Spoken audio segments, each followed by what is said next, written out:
Hey everybody, Michael Hellickson here with Club Wealth Coaching and Consulting, and today we're talking about team culture. Let me tell you something. The one thing that matters most on the team, it's not about success. It's not about how many homes you close. It's not about how much you pay. It's not about anything other than culture. That's what people love. People will stay with a team that underpays because they love the culture. You know what? Here's the thing. The opposite is also true. They will leave a team that overpays because the culture sucks. So you have to get culture right on your team. I'm going to give you some ideas today. This is by no means all of the information, but I'm going to give you as much as I can in a very short amount of time so that you at least have a head start on what are some of the things I need to do to improve the culture on our team. And by the way, this video isn't just for team leaders. It's for everybody on the team. If you're on a team today, whether you're running a team or a member of a team, you absolutely need to be a part of improving the team's culture. You want to be around a long time. Let's say you're a member of the team, you want to get paid more, you want to be around a long time, you want promotional opportunities, guess what? Do your part in improving the culture on the team. That's where it starts. All right, that being said, let's do this. Let's talk about celebrating success. First of all, we need to have regular interaction with our teams. We need to have team meetings, team huddles. Team huddles, by the way, happen every single morning on our team at Club Wealth. We do them from 7:30 to 8 o'clock every single morning. Now, you may do them a little bit later. Maybe you've got a whole bunch of moms or dads that are taking kids to the school bus or whatever, and they're not ready until 8:30, whatever. Do it when you want, but I would suggest do it as early in the morning as humanly possible at a time where you can get most of your team on that huddle. These huddles are very, very important, and they have a massive impact, probably more than any other thing you can do. They have a massive impact on your team culture because it's a daily interaction with everybody on your team. It doesn't have to be in person. This is usually done over the phone or via webinar. So we use GoToWebinar for ours. Most people will use like a freeconferencecall.com or a Blue Jeans or Uber Conference. There's all kinds of different programs out there that'll do it. But just understand it doesn't have to be in person. Team meetings, on the other hand, however, are in person. Those are something that happen about every 2 weeks. They're going to be in person. They're going to be a little bit longer meeting. Maybe it's an hour, maybe it's 2 hours, but you're going to provide education. You're going to provide motivation, all kinds of other stuff. We have blog posts on that. Go check out our website at clubwealth.com. All kinds of great blog posts on how to do team meetings and how to do team huddles. Now, company events. Very, very important that you have team events, team building exercise type events. Okay, this is very, very important. Go have a good time with your team. Go skydiving, go go-kart racing, go mini golfing. I don't care. Whatever it is your team's into, go do it. Who knows? Maybe they're into ostrich racing or goldfish races. That was actually a fun one we did in our office. It was crazy. The girls in the office wanted to do goldfish races. So what do, they got gutters and they capped these, like rain gutters for your house. They capped them at either end. They filled them up with water. Everybody got a goldfish and a squirt bottle. I know this sounds crazy, and you're like, seriously, Alex, that's so lame. Whatever, you might think it's lame. They freaking loved it. They ran heats where they would chase the goldfish down the gutter by squirting the squirt bottle behind the goldfish. First one at the end won a prize, right? And so they'd run heats, and we had a big prize thing and all that. It was hilarious, and everybody had a great time. Some people do. I know one of our asset management companies, Green River Capital, does a Pinewood Derby every year for the team, and there's a lot of pride taken in that. Do fun stuff. How about a potluck once a month or something like that? It sounds crazy, and again, a lot of people say, "Oh, Michael, that's so lame," but it really works. Now, I know what a lot of you are thinking. Well, Michael, why don't I just take them out for happy hour? Well, because number one, I don't want to get drunk, first of all, I don't drink, but you don't want to get drunk around your team. And second of all, you don't want your team getting drunk around you. Oh, but Michael, we can handle our alcohol and we, whatever. Listen. There's not enough upside to drinking together to make it worth the potential downside. Just trust me. When it comes to team events and client events, you don't want to be mixing with alcohol. We've had lots of stories inside and outside of Club Wealth that people have had major challenges and it's caused problems on their team, and they've lost team members because of alcohol-related incidents. So just, again, it's not necessary, but you do what you want to do. This is just my advice to you. All right, slogan or a chant and a vision statement. A lot of people, for their teams, they'll have a slogan or a chant that they do on a regular basis, that gets everybody pumped up and gets them into the team spirit. Have your team involved in creating this if you're going to do it. The vision statement, that's something you're going to provide for your team. That's not something you're going to necessarily get your team's involvement in creating. The vision, the mission statement are things that you will create. But the slogan or chant, that's absolutely something you could get your team's involvement in. One-on-one meetings with each team member. I would love to see you spend at least 30 minutes per month with each team member one-on-one. Talk about them, their family. And that doesn't have to be all about work. Talk about their family, what's going on in their life, what's going well, what's not going well, how are their finances doing? Are they getting some recreation? Are they playing basketball once in a while? Are they eating healthy? What's going on in their life? Get to know them. How many kids they got? What are their kids into? They play soccer, baseball? What do they do? What's their spouse do? Understand who your team is and actually care about your team. Guess what? You'll be amazed what happens when you actually give a rip about who your team is. You should know that your team member's kid loves to watch Boss Baby. That's an example of one of the things you ought to know. If you don't know that kind of stuff, you're missing the boat with your team. All right. So now when we're at let's say, for example, our call nights, which we like to do once a week. We like to have a bell set up. So let's talk about how call night goes. Call night, everybody gets together. It's usually for about 3 hours. We prefer Thursday nights. If your team's big enough, you'll have a Tuesday and a Thursday. People can choose which one they want to be at. They don't have to be at both, but they have to be at one of them. Then when we're at call night, we want our lender partners there. Remember, they're not vendors, they're partners. So I want my lender partner to be there. I want my team members to be there. And we're going to have a little bell set up. Every time somebody gets an appointment, you're going to go up and you're going to ring the bell, right? In front of everybody. And you can just use like a bell desk bell or, a ship's bell. You can do all kinds of fun stuff with this. But I'm going to ring a bell every time I set an appointment. Everybody on the team is going to yell something like, Recco! And if you've ever seen Boiler Room, you know what I'm talking about. But I want to get everybody excited every time someone sets an appointment. Get them cheering that person on. It's like the geese, right? When the geese are flying south for the winter and back up north for the summer, what do? The other geese, why are they honking? Every time geese fly over, do you know why they're honking?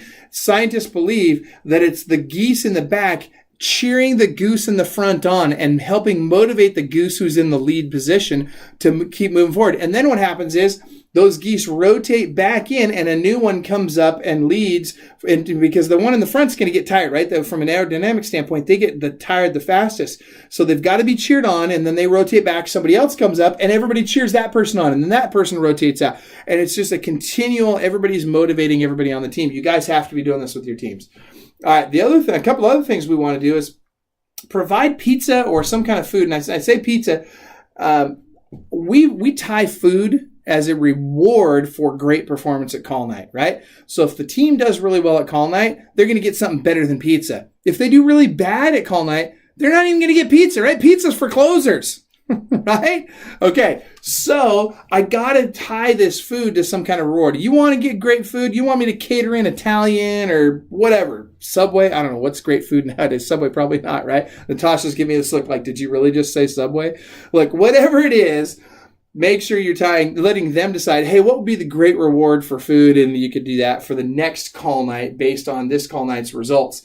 Also, have trophies and goofy office awards. People love this kind of stuff. You might not care about this, but let me tell you something. Your team does, okay? So have fun awards and give away awards on a regular basis. Now let's talk about the office environment. One of the things that's really important is the physical desk layout and the atmosphere. If I have all my people in a room and everybody's facing each other and there's no walls, there's no partitions, and there's 20 people in this room and it's super, super loud, that's not the kind of environment everybody's going to work well in, right? So I need to make sure that I'm providing an atmosphere. We don't need private offices for everybody. You can still do cubes, but you need to make sure there's partitions and that it's quiet enough in there so that people can do what they need to do. And if they need a private or quiet place to go to make a phone call, maybe their kid got hurt at school and they need to go deal with that. Make sure they've got a private space where they can go do that. Not their private space, but a private space at the office, like a conference room or something that people can use when they need to make that call. All right. Communication by email, phones, breakout groups, all this communication is super, super important. You cannot communicate enough with your team, and you want to encourage them to communicate with one another. It shouldn't be, oh, I had a challenge with so-and-so on the team, so I'm going to go right to Michael. No, you go to that person and you communicate with them. It's very important that we learn the skill of positive conflict as taught in the book, 5 Dysfunctions of a Team by Patrick Lencioni. One of the best books on team you'll ever read. So make sure if you haven't read it already, if you're a Club Wealth member in tiers 2 or higher, you have a copy of this because we have given all of our coaching clients in tiers 2 and higher a copy of Patrick Lencioni's book, The 5 Dysfunctions of a Team. All right. It's great training, and you need to provide great training for your teams on a regular basis. I would say at the very least, every morning, you're going to provide a little bit of training during your huddles and then at your weekly team, or your bi-weekly team meetings. Home office versus regular office. This is a question that we get a lot. And it's not just for the team members, it's also for the team as a whole. Now, I will tell you that more and more we're starting to see teams open up separate offices outside the office. They're still a part of the main office, right? So they might have the, broker ABC over here is the office that that's the office we're with, but we're going to go out and we're going to get a separate commercial space just for our team as a branch office of this other office over here so that you don't have to be a broker. You don't want to be a broker 9 times out of 10. Usually it's not the right move for a team leader to go be a broker. That being said, it also provides you with the ability, instead of me having to deal with ABC's culture and deal with a lot of agents, which in most offices you have a whole bunch of agents that really don't do any production. Well, I don't want my team hanging out with those guys. Why? Because eagles don't flock with turkeys. Write that down. Eagles don't flock with turkeys.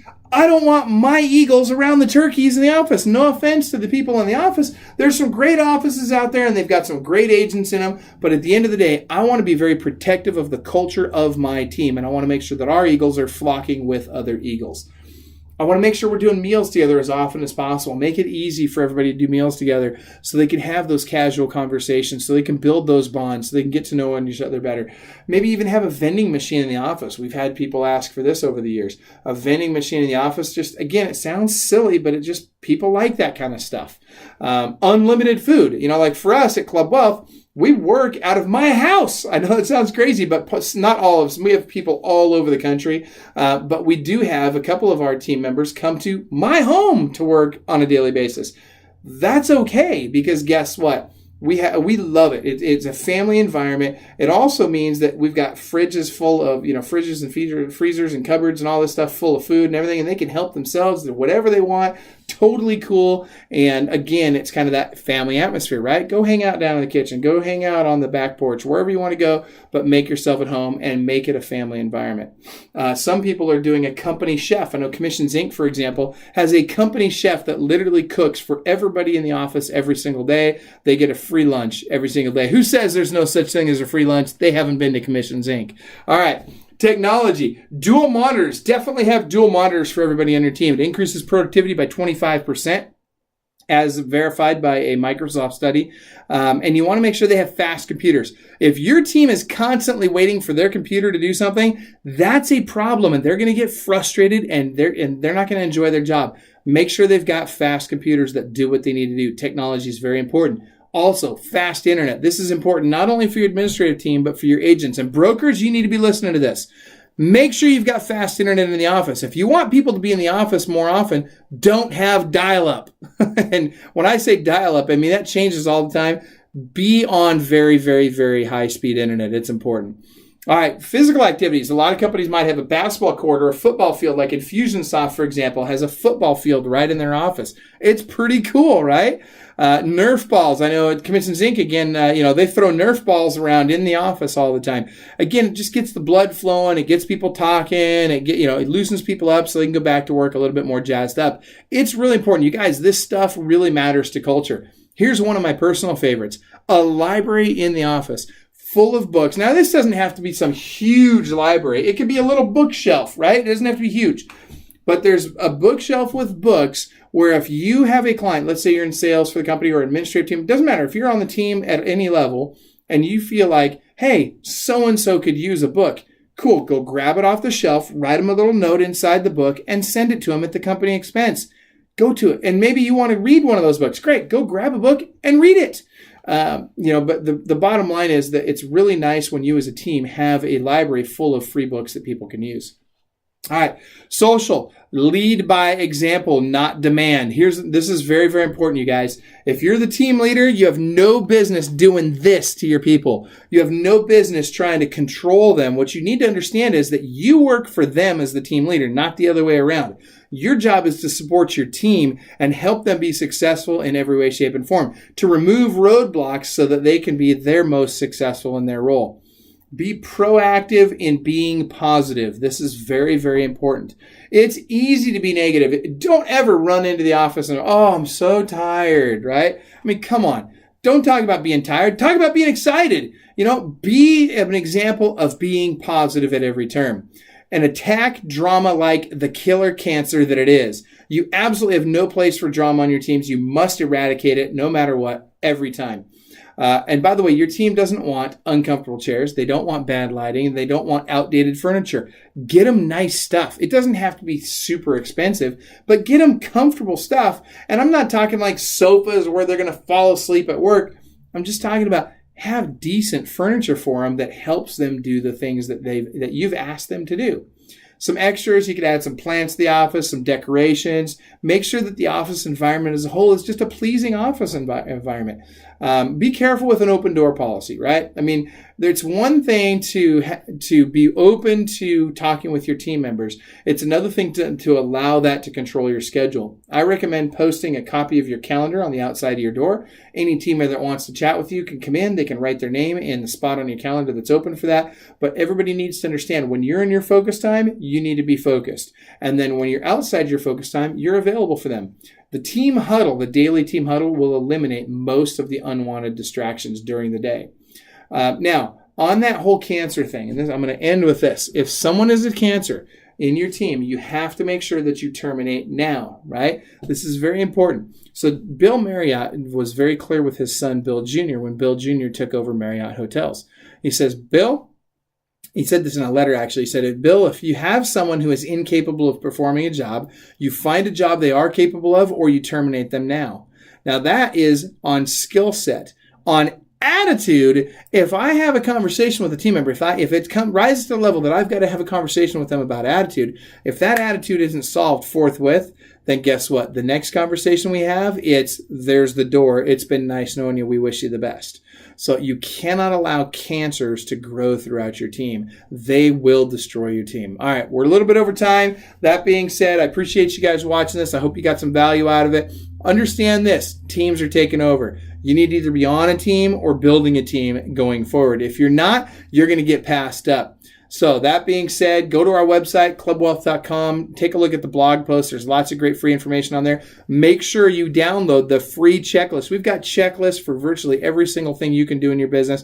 They're free. Go download them. And remember, you are world class.